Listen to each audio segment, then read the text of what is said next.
তনুশ্রীর নতুন বিয়ে হয়েছে। তার শ্বশুর হারাধন চক্রবর্তী নাম করা অ্যাডভোকেট। নানান ধরনের মানুষের সাথে তার ওঠা বসা। একমাত্র ছেলের বিয়েতে প্রায় 2000 মানুষের নিমন্ত্রণ। সমস্ত বাড়ি ভর্তি মানুষ। ডিনার শেষ হতে হতে রাত প্রায় 12টা পেরিয়ে গেল। মিস্টার রয়, খাবার ভালো লেগেছে তো?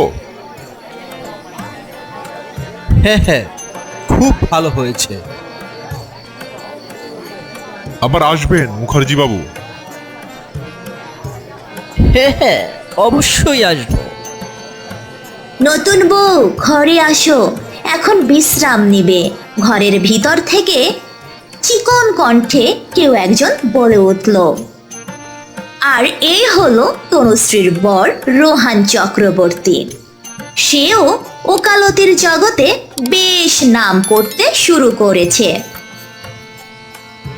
তনুশ্রী, তনুশ্রী, অনেক রাত হয়েছে, এখন ঘুমিয়ে পড়ো। এই তো রোহান, একটু ফ্রেশ হয়ে আসছি, তুমি ঘুমিয়ে পড়ো। দুজনেই ঘুমিয়ে পড়ল। কিছু সময় পরে একটা মেয়ের কান্নার আওয়াজ আসে। তনুশ্রী ঘুমের মধ্যে কান্নার শব্দ শুনে জেগে ওঠে।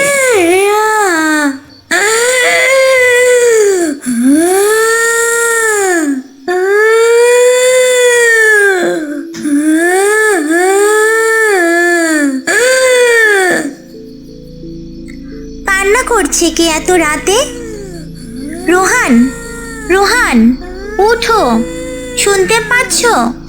কেউ একটা কান্না করছে। আরে কোথায়, কি বলছো? ঘুমিয়ে পড়ো। তনুশ্রী কান্নার শব্দ শুনে বাইরে বের হয়ে গেল। মনে হচ্ছে শব্দটা বাড়ির ছাদ থেকে আসছে। সিঁড়ি বেয়ে ছাদের দিকে এগিয়ে যায় তনুশ্রী। ছাদে গিয়ে কাউকেই সে দেখতে পায় না। এ কি, এখানে তো কেউই নেই। তাহলে আমি কি ভুল শুনলাম? একথা ভেবে তনুশ্রী চলে যেতে শুরু করলে তখনই তার পিছন থেকে কেউ একটা দৌড় দেয়। তনুশ্রী সেই মুহূর্তে ঘুরে তাকায় পিছনে। সে দেখে একটা ধবধবে শাড়ি পরা লম্বা চুলের একটা মেয়ে ছাদের কর্নারে দাঁড়িয়ে ফুপিয়ে ফুপিয়ে কাঁদছে। কে তুমি? এত রাতে এখানে দাঁড়িয়ে কাঁদছো কেন?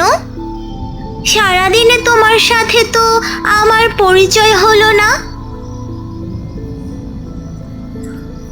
পরিচয় হবে কি করে?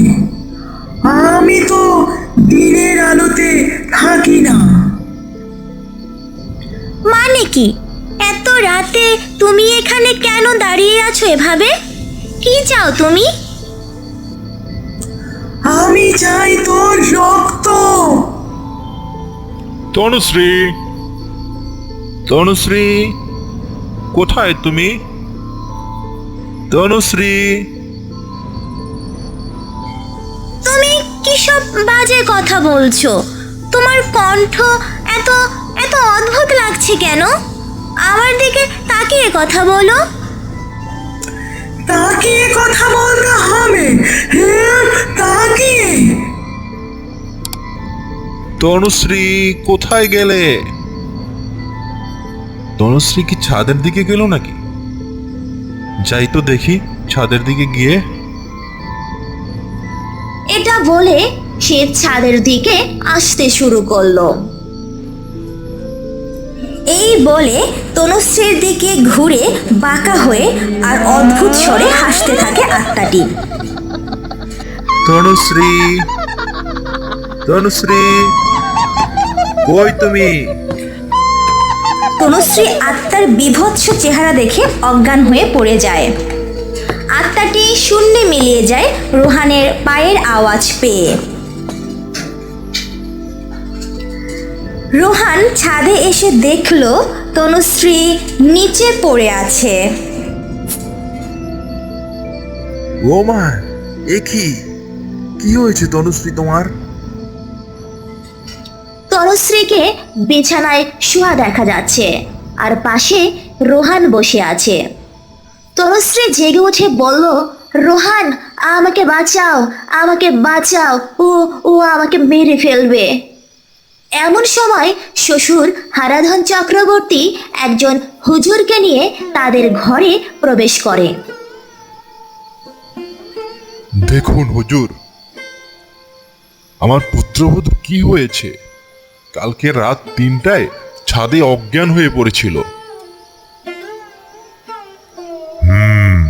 বুঝতে পেরেছি।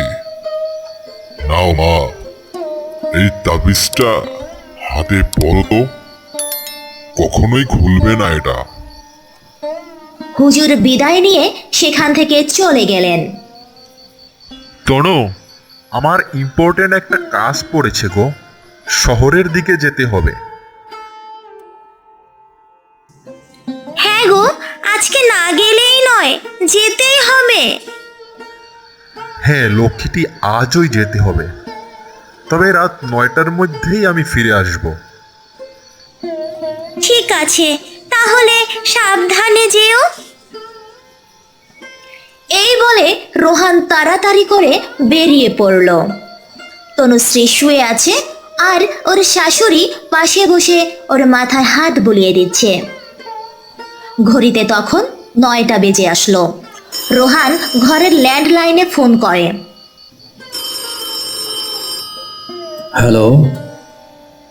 হ্যাঁ বাবা, আমার আসতে একটু দেরি হবে, এখানে রাস্তায় অনেক ঝামেলা হচ্ছে।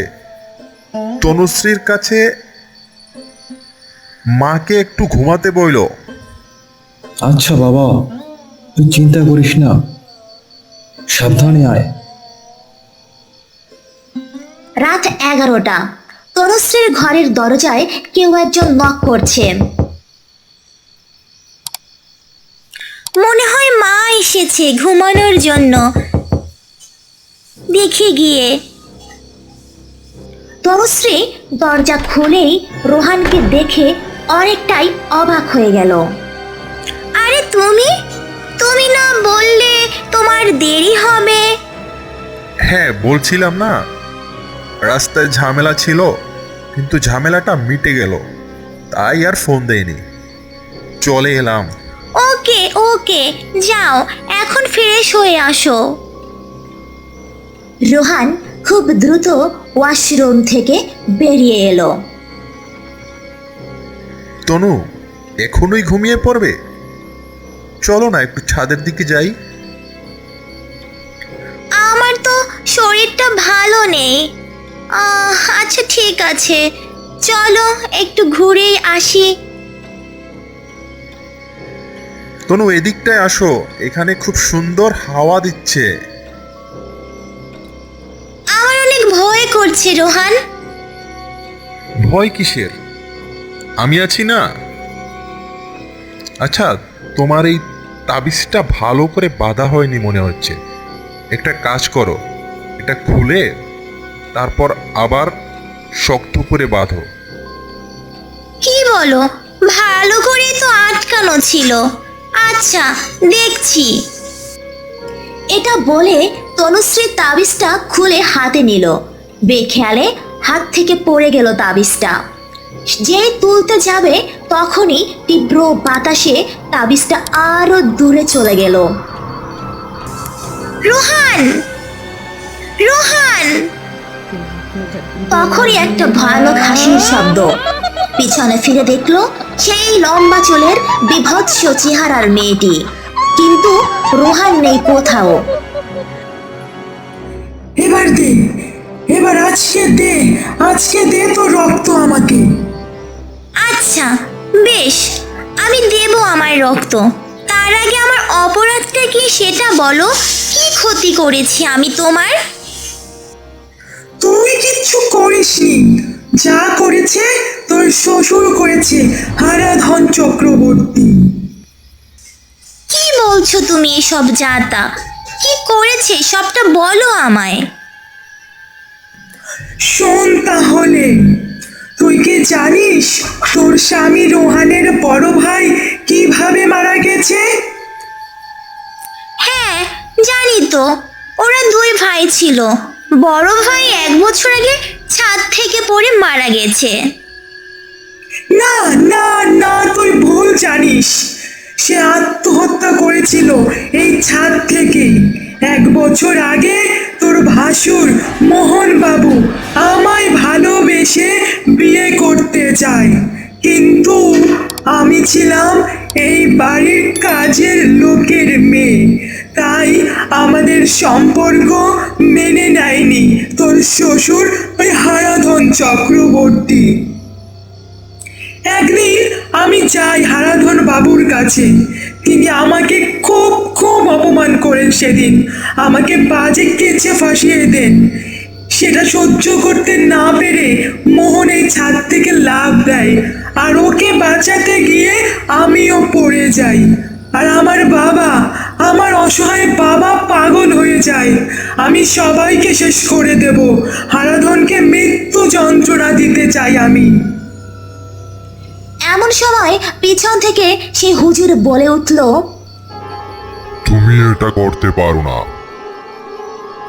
একজনের অপরাধে অন্যকে শাস্তি দিতে পারো না। মালতী মা, তুই আমায় ক্ষমা করে দে। আমি চরম অন্যায় করেছি। আমি আমার বড় ছেলেকে হারিয়ে অনেক দগ্ধ হয়েছি। আমাকে শাস্তি দে তুই মা, কিন্তু আমার পুত্রবধূকে ছেড়ে দে। ও বড়ই ভালো মেয়ে। হ্যাঁ মালতী দিদি, ক্ষমা করে দাও। হ্যাঁ, ক্ষমা তো মহৎ গুণ, ক্ষমা মহৎ গুণ। যখন নিজের অন্যায়টা বুঝতে পেরেছিস, তখন যা যা দিলাম ক্ষমা করে। আর এ কথা বলে মালতীর আত্মা শূন্যে মিলিয়ে গেল।